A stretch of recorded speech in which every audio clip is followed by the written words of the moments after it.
विचारच नाही आला. डॉक्टर बाबासाहेब आंबेडकरांचा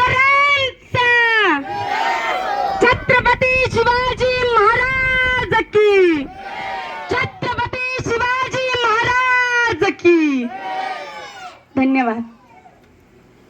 जगाला शांतीचा आणि क्रांतीचा संदेश देणारे महाकारुणी तथागत गौतम बुद्ध, विश्वातील सर्वात उत्तम संविधान लिहून प्रत्येकाला प्रगतीच्या वाटा खुल्या करून देणारे घटनेचे शिल्पकार डॉक्टर बाबासाहेब आंबेडकर, आरक्षणाचे जनक छत्रपती शाहू महाराज, बहुजनांचा हुंकार क्रांती सूर्य महात्मा ज्योतिबा फुले, क्रांतीज्योती सावित्रीमाई फुले, त्यागमाता रमाबाई, राजमाता राष्ट्रमाता मासाहेब जिजाऊ, छत्रपती शिवाजीराजे भोसले, स्वराज्य संकल्पक छत्रपती शहाजीराजे भोसले या सर्व महानायक व महानायिकांना तुमच्या सगळ्यांच्या टाळ्यांच्या गडगडाटामध्ये प्रथमतः अभिवादन करते आणि माझ्या भाषणास सुरुवात करते.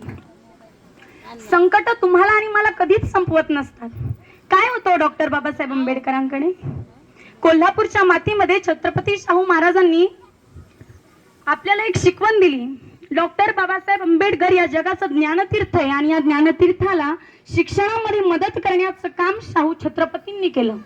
काय होतं बाबासाहेबांकडे? तुम्हाला आणि मला प्रत्येकालाच माहिती आहे, उंबऱ्याच्या बाहेर बसावं लागायचं. काय होतं बाबासाहेबांकडे? काय परिस्थिती होती बाबासाहेबांची? त्या काळी इंग्रजांचं सरकार होतं. इंग्रज अधिकारी त्या काळी त्या शाळेमध्ये इन्स्पेक्शनला यायचे. उंबऱ्याच्या आत बसलेले सगळे मुलं आणि बाबासाहेब उंबऱ्याच्या बाहेर बसलेले. ते इन्स्पेक्शनला आलेले अधिकारी प्रश्न विचारायचे विद्यार्थ्यांना. उंबऱ्याच्या आत बसलेल्या एकाही मुलाला प्रश्नाचं उत्तर येत नसायचं आणि उंबऱ्याच्या बाहेर बसलेले एवढूशे ते बाबासाहेब हात करायचे वर आणि म्हणायचे, मी देतो साहेब तुमच्या प्रश्नाचं उत्तर. आणि ते इंग्रज अधिकारी विचार करायचे की उंबऱ्याच्या आत बसलेल्या एकाही मुलाला उत्तर आलं नाही आणि उंबऱ्याच्या बाहेर बसलेल्या ह्या एवढ्याशा मुलांना प्रश्नाचं उत्तर दिलं. त्यावेळी ते इंग्रज अधिकारी त्या शिक्षकांना म्हणायचे, अहो सर, तुमच्या शाळेची इज्जत या उंबऱ्याच्या बाहेर बसलेल्या मुलानं राखली आणि वर्गात बसलेल्या एकाही पुराला उत्तर यायचं नाही. काय होतं बाबासाहेबांकडे? काहीच नव्हतं. तरी देखील त्यांनी उंबऱ्याच्या बाहेर बसून घटना लिहिली, संविधान लिहिलं, ते तुमच्या आणि माझ्यासाठी. त्यावेळी ते इंग्रज अधिकारी बाबासाहेबांना म्हणतात, काय नाव रे बाळा तुझं? आणि बाबासाहेब म्हणतात, भीमा म्हणतात मला, माझं नाव भीमराव रामजी आंबेडकर. बाळा, माझ्या सगळ्या प्रश्नाची उत्तरं दिलीस तू, आता शेवटचा एक प्रश्न विचारतो तुला, देशील का? आणि बाबासाहेब म्हणतात, हो साहेब, का नाही, काही हरकत नाही, विचारा साहेब. आणि त्यावेळी इंग्रज अधिकारी बाबासाहेबांना म्हणतात, बाळा मला सांग, या पृथ्वीपासून सगळ्यात दूरचा ग्रह कोणता? आणि त्यावेळी एवढूशे 5वीच्या वर्गातले साहेब असे खाली मान घालतात, डोळ्यात अश्रू येतात आणि ते म्हणतात, साहेब, या पृथ्वीपासून सगळ्यात दूरचा ग्रह कोणता हे मला माहित नाही, पण माझ्यासाठी सगळ्यात दूरचा ग्रह म्हणजे वर्गात कोपऱ्यामध्ये ठेवलेला तो पाण्याचा माठ आहे. त्या पाण्याच्या माठाला हात लावण्याचा अधिकार देखील त्यावेळी बाबासाहेबांना नव्हता. किती कष्ट सोसावे लागले हो, किती कष्ट. उंबऱ्याच्या बाहेर बसले तरी देखील त्यांनी संविधान लिहिलं. ते तुमच्या आणि माझ्यासाठी ते कष्ट सहन केले आणि ते कष्ट फक्त आणि फक्त तुमच्या आणि माझ्यासाठी केले. आता तालुक्याला 10वीची परीक्षा होती बाबासाहेबांची. रामजी बाबांनी विचार केला, आपली परिस्थिती हलाखीची आहे, सगळ्याच कुटुंबाला तालुक्याला घेऊन जाणं काही शक्य नाही. रामजी बाबांनी विचार केला आणि ते एकटेच बाबासाहेबांना घेऊन तालुक्याला गेले. तिथे भाड्याची रूम घेतली. बाबासाहेब 11 वाजता परीक्षेला जायचे आणि 3 वाजता घरी यायचे. तोपर्यंत रामजी बाबा स्वयंपाकाची सगळी काही व्यवस्था करून ठेवायचे. 11 वाजता गेलेले बाबासाहेब 3 वाजता परत यायचे, जेवणाच्या ताटावर बसायचे. जेवण झाल्याच्या नंतर त्यांनी विचारलं, बाबा माझं जेवण झालं, तुम्ही नाही जेवणार?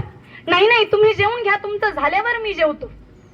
एक दिवस गेला, दुसऱ्या दिवशी, बाबा तुम्ही नाही जेवणार? नाही, तुमचं उरकून घ्या, तुमचं झाल्यावर मी जेवतो. तिसऱ्या दिवस उजाडला, परीक्षेवरून आले, जेवणाच्या ताटावर बसले, परत तोच प्रश्न, बाबा माझं जेवण झालं, तुम्ही नाही का जेवणार? बाबा तुम्हाला भूक नाही का लागत? नाही, तुम्ही जेवून घ्या, तुमचं झाल्यावर मी जेवतो. आणि त्यावेळेस बाबासाहेबांच्या लक्षात आलं, मी जेवल्यानंतर टोपलीत भाकरीच शिल्लक राहत नाही, तर माझे बाबा नेमकं खातात तरी काय? बाबा तुम्हाला भूक नाही का लागत? हो बाबा सांगा ना, तुम्हाला भूक नाही का लागत? त्यावेळी रामजी बाबा म्हणतात, या भाकरीनं माझी भूक भागणारच नाही भीमराव. तुम्ही एवढं मोठं व्हा की तुमच्याकडे बघत असताना मला मान वर करून पाहता यावं, एवढं मोठं व्हावं, तेव्हा माझी भूक भागेल. या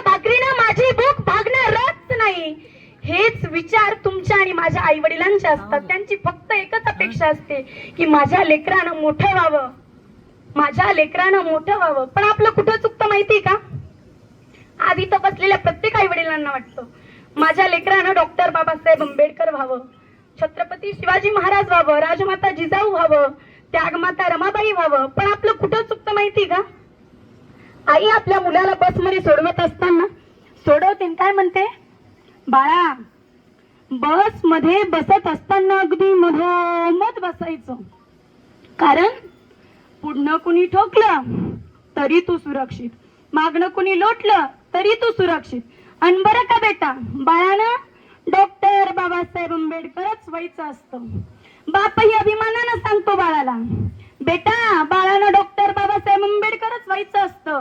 उन्हात जायचं नसतं, पावसात भिजायचं नसतं, आणि घरात एकट्यानं बसून कार्टून नेटवर्क पाहायचं असतं. बरं का बेटा, बाळानं डॉक्टर बाबासाहेब आंबेडकरच व्हायचं असतं. पण मुलानं दिलेलं उत्तर अगदी महत्वाचं आहे. मुलगाही म्हणतो, हो मम्मी बाळानं डॉक्टर बाबासाहेब आंबेडकरच व्हायचं असतं, हो पप्पा बाळानं डॉक्टर बाबासाहेब आंबेडकरच व्हायचं असतं. पण या महाराष्ट्राच्या मातीत अगोदर घरात आईनं भीमाई आणि बापानं रामजी व्हायचं असतं, बापानं रामजी व्हायचं असतं. बाबासाहेबांचे कष्ट पाहता, हा संघर्ष पाहता, हे कष्ट पाहता शेवटी विरामाकडे जात असताना वामनदादा कर्डक सांगतात, काय सांगू गड्या भीम माझा कसा होता, काय सांगू गड्या भीम माझा कसा होता, लेकराच जशी माय भीम माझा तसा होता, लेकराच जशी माय भीम माझा तसा होता. जय शिवराय, जय शंभूराजे, जय भीम. मला बोलण्याची संधी दिली त्याबद्दल मनापासून सर्वांचे आभार मानते आणि सरांचे देखील मनापासून आभार मानते. खरं तर त्यांच्यामुळेच मी आज इथपर्यंत आलेली, त्याबद्दल पुन्हा एकदा त्यांचे ऋण व्यक्त करते. जय भीम, धन्यवाद.